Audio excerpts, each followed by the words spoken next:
morning. Let's go check out my new farm.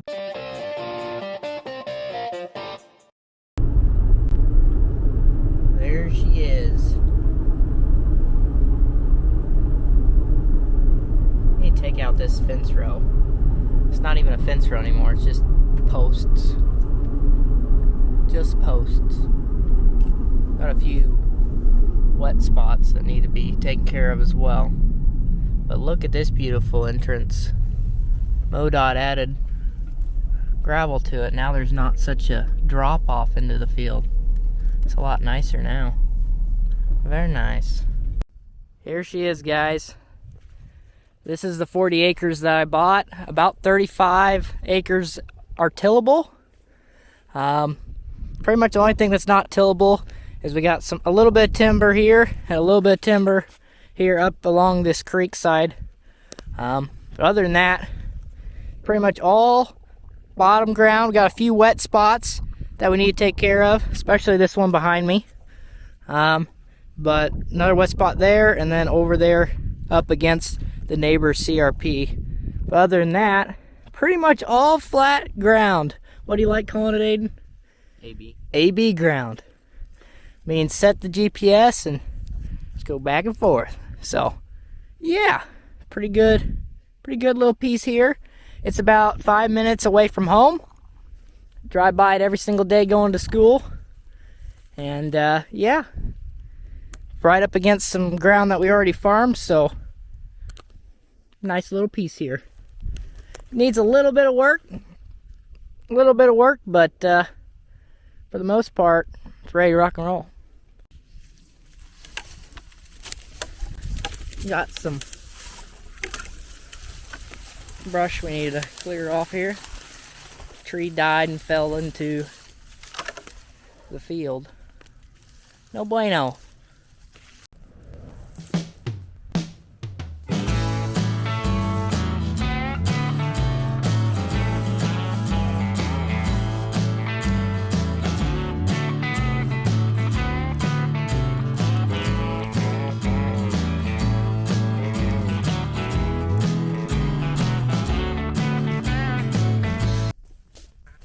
If any of you guys have never tried out an electric chainsaw, we'd highly recommend.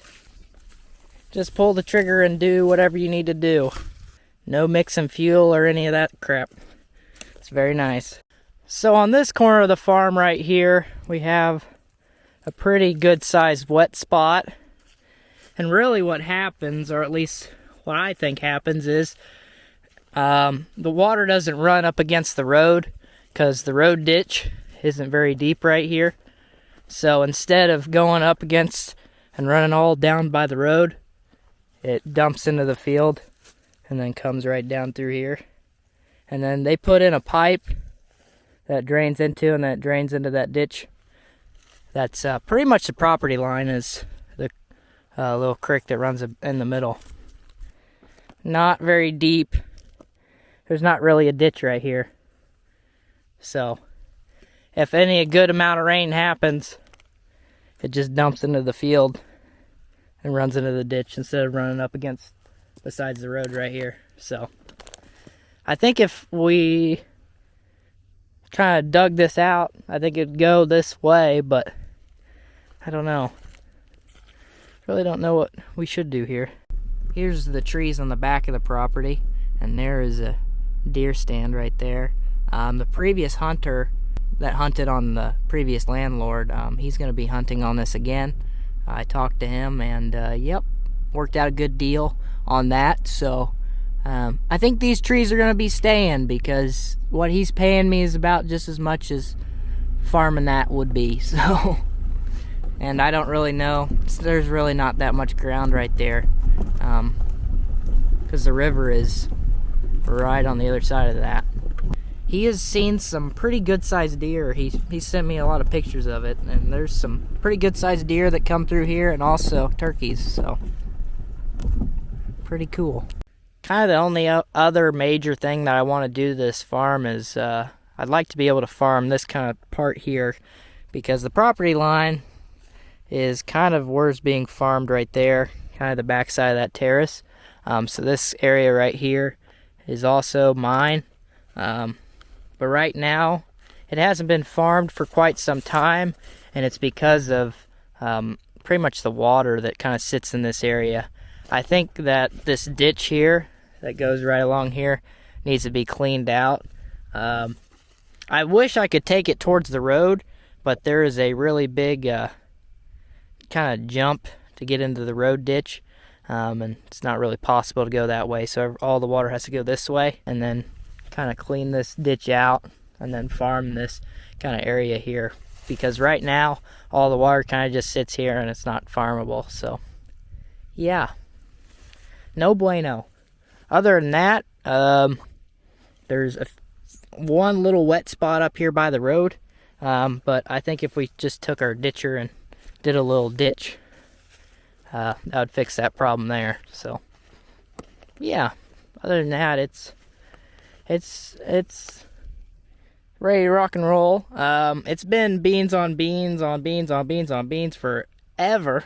Go back on Google Maps, it's been beans for a really long time. I'd like to plant it to corn, but by the time I purchased it, we had already put on all our anhydrous for the year, so it's probably going to go back to beans. But everything around it that we farm is going to corn, so I wish it was going to corn. Here is the mighty fence. The big mighty fence is going to stop a lot of things from coming in. But here's the entrance into the field. They added rock to it. Looks a heck of a lot nicer than it did before. When they redid the road, there's a really big lip, and it was kind of a pain in the butt to get in this field, so it's a heck of a lot nicer. But I really want to take out this fence. So now that you guys have seen the property, I guess I'll kind of go into the numbers and kind of how I'm making all this work. So I got the first-time farmer's loan on this property, but the first-time farmer's loan does not cover the whole entire amount of the purchase price. So first-time farmer's loan through FSA can cover up to 45% of the total loan amount. So it was only 45% of my total loan amount, and the reason why I got the first-time farmer's loan is because of how much cheaper it is compared to any other interest rate out on the market. With the first-time farmer's loan, I got it at 1.75% interest rate for 20 years. My other 50% of my loan was through FCS at 5.85% for 30 years. And then I had to put 5% down because that is the minimum you got to put down. So I could have put down more money, but I just put down 5%. My plans are with these loans to pay off the FCS quicker. I'm going to pay down that. I plan on getting it paid off in 13 years. Now, 13 years, you might be like, how did you come up with that? I just kind of ran some numbers on it, and as soon as I got to the point where putting in an extra $1,000 a year, it started not taking it down as much. So I was like, okay. My plans on with this farm, some people might be thinking if I'm going to buy farm equipment to farm this ground. I am not. I'm going to use my family's equipment.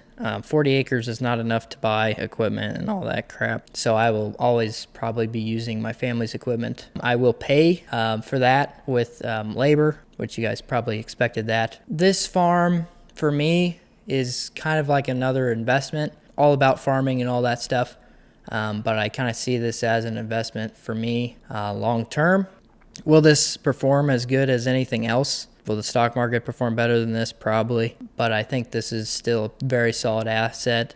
Now, whether or not I should have been buying this at 20 years old or not, I don't know.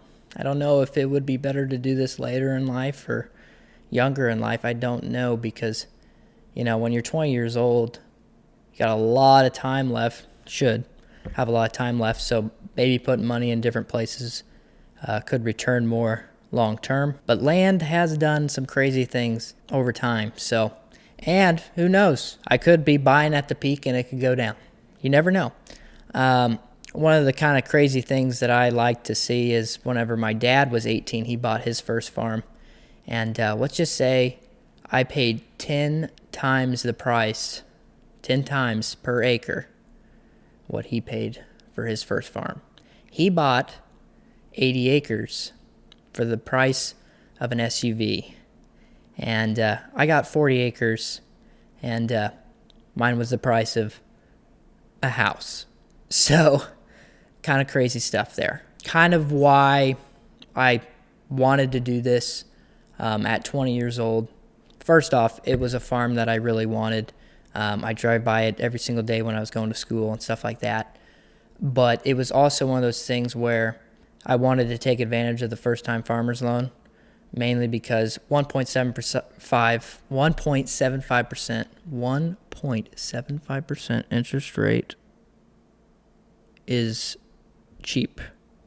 Inflation is more than that, guys. I plan on, if things go well, I got 10 years to take advantage of that again because of I did not use the total amount that I could use from FSA. So I plan on, if there is another piece of ground kind of close by, something that I'm interested in, I might consider it. So I got 10 years to make that happen.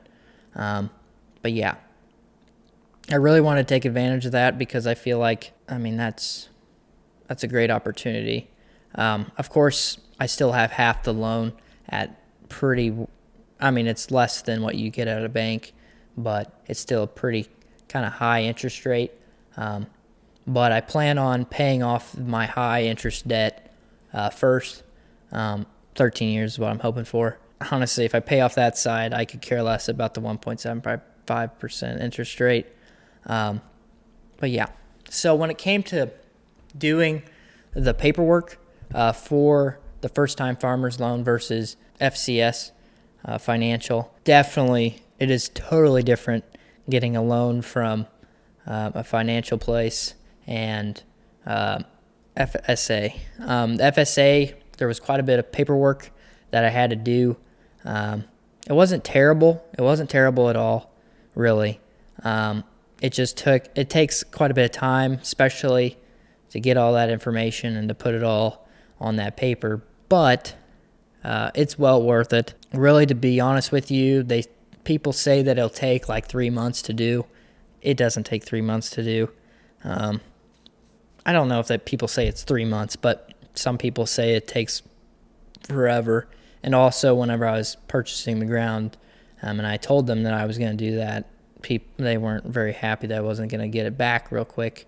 But they gave me a little bit more time, but I really didn't need it. Because as soon as I got the paperwork, I filled it out and I had it shipped. I got it mailed back as soon as I could. So it took me probably to do the packet 3 or 4 hours, but to be honest with you, if you put it in front of me today, I could do it real quick. I could probably do it in an hour.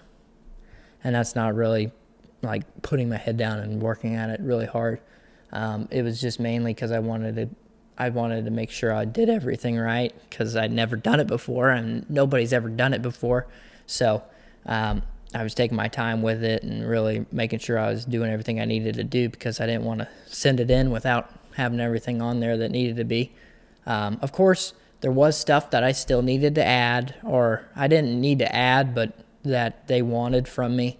So they would email me asking me for things, and I'd send them in as quickly as possible. And it really didn't take me very long to do that. So that process really wasn't terrible. Not at all, actually.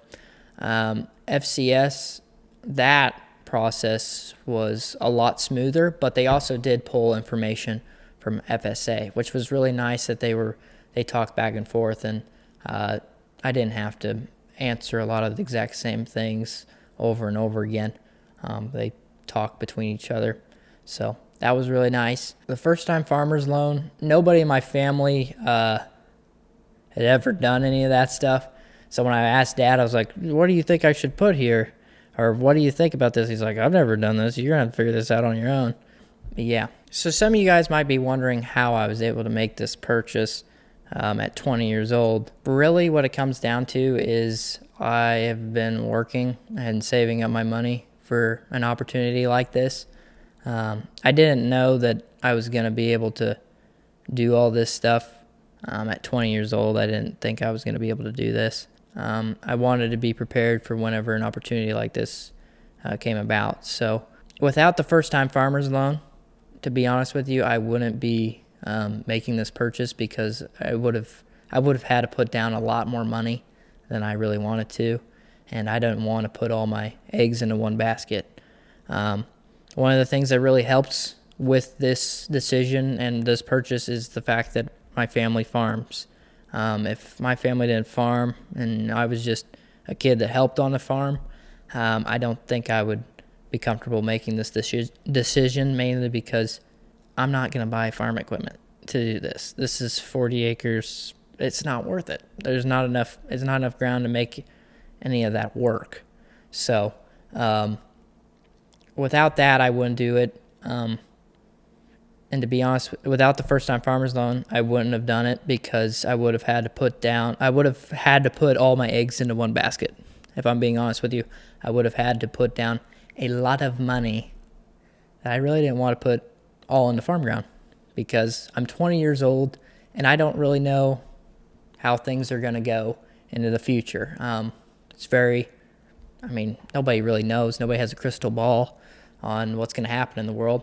So I'm kind of happy that I have money in other places, not just all in the farm ground. I already got the farm rented out for hunting. I already got a guy that's going to turkey hunt and deer hunt on it, which is pretty interesting. I do have a little bit of those trees that I might have a guy come in and log. I don't know. We'll see. The one main thing that I want to do to that farm is I want to take out the fence. And I also want to work on the drainage. I felt like things kind of aligned finally. I had been talking to the seller for a while, or not the seller. Yeah, well, the seller, the guy in the middle, the middleman. I've been talking to him for a while. He was trying to get me to pay more for it than what I offered him in the first place. I did end up paying just a little bit over what my first offer was to him, which was like 4 months prior to the initial agreement, which was crazy. I won the bidding on that farm because they went up for auction, and I won a bigger piece of ground. It was that bottom and CRP up on the hill, and I won that bidding, but it didn't hit the reserve, which I didn't even know that there was a reserve on that farm. But anyways, so I kind of stayed in contact. They were wanting way too much for it. I'll be honest. They were wanting way too much for it, and it was not going to work out. And I was running all the numbers, and I was like, there's no way I'm going to pay that much for it. So I just kept waiting. And then I sent him an offer, and then I waited it even more, and then kind of talked back and forth a little bit there, and then a few months rolled down the line, and they were like, seller's really wanting to move it. What are you willing to give? And it was $10,000 more than my first offer I sent them. And I was like, if they don't take it, they don't take it. That's all I'm going to do for that farm. So they took it and started the process of getting loans and all that stuff. And it was a journey. It was definitely a journey. I got through it. I figured it all out. And every question I had, I'd send it to the guy at FSA, and he would let me know what I needed to do when it came to sending him stuff. Because that was kind of the only thing. Really filling out the packet didn't take very long. It was just there's some few little things that I needed to send in. But yeah, thank you guys for watching this video. Hopefully you guys enjoyed. If you got any questions, leave them in the comment section below. But yeah, hope you guys enjoyed this. Leave a like, subscribe if you're new around here, and I'll see you guys in the next one.